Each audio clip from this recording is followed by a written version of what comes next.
Thunder ബോൾട്സിൽ നമ്മുടെ സെൻട്രിനെ introduce ചെയ്യുന്ന കാര്യം നിങ്ങൾ ഓൾറെഡി അറിഞ്ഞിട്ടുണ്ടാവും, അതായത് ട്രെയിലറിലൊക്കെ നിങ്ങൾ കണ്ടതുമായിരിക്കും. പക്ഷേ ഈ സെൻട്രീനെ നമ്മുടെ മാർവലിലേക്ക് ഇൻട്രൊഡ്യൂസ് ചെയ്യുമ്പോൾ ഇവർ ജസ്റ്റ് ഒരു ഹീറോയെ മാത്രമല്ല, ഒരു പവർഫുൾ ഹീറോയും അതേപോലെ തന്നെ സൂപ്പർ പവർഫുൾ ആയിട്ടുള്ള ഒരു വില്ലനെയും കൂടെയാണ് ഇവർ ഈ മാർവലിലേക്ക് ഇൻട്രൊഡ്യൂസ് ചെയ്യുന്നത്. സോ ആ സെൻട്രിനെ കുറിച്ചും തണ്ടർ ബോൾട്സ് മൂവി തന്നെ സെൻട്രിക്ക് എന്തായിരിക്കും റോൾ എന്നൊക്കെ ഉള്ള ഒരു ലീക്സ് ഇപ്പോൾ കിട്ടിയിട്ടുണ്ട്. അതാണ് നമ്മൾ നോക്കാൻ വേണ്ടി പോകുന്നത്. ഈ സെൻട്രിയുടെ പവേഴ്സ് എന്ന് പറയുന്നത് നമ്മുടെ മാർവലിൻ്റെ സൂപ്പർമാനാണ്. സൂപ്പർമാൻ എന്ന് വെച്ച് കഴിഞ്ഞാൽ നമ്മുടെ സ്റ്റീവ് റോജേഴ്സിന് ക്രിയേറ്റ് ചെയ്തിട്ടുള്ള സൂപ്പർ സോൾജർ സീറം കുറച്ചും കൂടി പവർഫുൾ ആയിട്ട് ക്രിയേറ്റ് ചെയ്യാൻ വേണ്ടി ശ്രമിക്കൂ. അങ്ങനെയാണ് the golden sentry serum create ചെയ്യുന്നത്.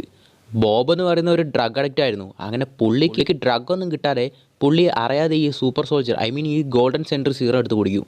അങ്ങനെയാണ് പുള്ളി സെൻട്രി ആയിട്ട് മാറുന്നത്, ദ പവർഫുൾ ഹീറോ ആയിട്ട് മാറുന്നത്. പക്ഷേ അത്രയും ഡ്രഗ് അഡിക്റ്റഡ് ഒക്കെ ആയതുകൊണ്ട് തന്നെ പുള്ളിക്ക് ഒരു ഈവിൾ വെർഷൻ ഓഫ് പേഴ്സണാലിറ്റി കൂടി, അതായത് ഒരു സ്പ്ലിറ്റ് പേഴ്സണാലിറ്റിയും കൂടി ക്രിയേറ്റ് ആവാണ്. അതാണ് വോയിഡ്. ഇപ്പോൾ ഈ തണ്ടർ ബോൾട്സ് പടത്തിൽ പോലും നമ്മുടെ സെൻട്രി ആയിരിക്കില്ല, വോയിഡ് ആയിരിക്കും വില്ലനായിട്ട് വരാൻ പോകുന്നത്. സെൻട്രിയുടെ പവർ എന്ന് പറയുന്നത് തന്നെ ദ മില്യൺ എക്സ്പ്ലോഡിങ് സണ്ണിൻ്റെ പവേഴ്സാണ്. അതായത് 1,000,000 സണ്ണ് പൊട്ടിത്തെറിക്കുന്നതിൻ്റെ അത്രയും പവേഴ്സ് സെൻട്രിയുടെ ഉള്ളിലുണ്ട്. ട്രെയിലർ തന്നെ കണ്ടിട്ടുണ്ടാവും, ജസ്റ്റ് പുള്ളിന് കൈ അനക്കുമ്പോഴേക്കും ജനങ്ങളൊക്കെ മറഞ്ഞ് ഷാഡോ പോലെ ആയി പോകുന്നത്. ആക്ച്വലി അതൊക്കെ ചെയ്യുന്നത് സെൻട്രി അല്ല, അത് വോയിഡാണ്. അവരൊക്കെ വേറൊരു റെലത്തിലേക്കോ വേറൊരു ഷാഡോ വേൾഡ് പോലത്തെ ഒരു സ്ഥലത്തിലേക്കാണ് ഈ വോയിഡ് അയക്കുന്നത്. ഈ സെൻട്രീനെ പോലുള്ള ഒരു ക്യാരക്ടറിനെ നേർക്ക് ഈ സൂപ്പർ സോൾജേഴ്സിനെ പോലുള്ള ജസ്റ്റ് സോൾജേഴ്സിനെ പോലുള്ള കുറച്ച് ക്യാരക്ടേഴ്സിനെ ഇറക്കി വിടുന്നത് എന്ത് കണ്ടിട്ടാണെന്ന് എനിക്കറിയാൻ മേല. കാരണം ആ ട്രെയിലറിൽ തന്നെ കണ്ടിട്ടുണ്ടാവും, അതായത് നമ്മുടെ ബക്കി ഇടിക്കാൻ വരുമ്പോൾ പുള്ളിയുടെ വൈബ്രേനിയം ആമൊക്കെ വെറും പാവ പോലെയാണ് നമ്മുടെ സെൻട്രി തട്ടിക്കളയുന്നത്. സോ ഹാൻഡ് ടു ഹാൻഡ് കോമ്പാക്റ്റിൽ ഒരിക്കലും സെൻട്രീനെ ഡിഫീറ്റ് ചെയ്യുന്നത് നമ്മുടെ തണ്ടർ ബോൾട്സിനൊന്നും ആലോചിക്കാൻ പോലും പറ്റുന്ന കാര്യമല്ല. പിന്നെ ഈ വോയിഡിനെ ഡിഫീറ്റ് ചെയ്യാൻ പറ്റുന്ന ഒരേ ഒരാളേ ഉള്ളൂ, അത് സെൻട്രിയും ബോബുമാണ്. അതായത് ബോബാണല്ലോ മെയിനായിട്ടുള്ള ക്യാരക്ടർ. ഈ ബോബിൻ്റെ ഉള്ളിലാണ് 2 സ്പ്ലിറ്റ് പേഴ്സണാലിറ്റീസ് ക്രിയേറ്റ് ആവുന്നത്, സെൻട്രിയും വോയിഡും. അതിൽ വോയിഡാണ് ഈവിൾ വേർഷൻ, സെൻട്രി ഒരു ഹീറോ ആണ്.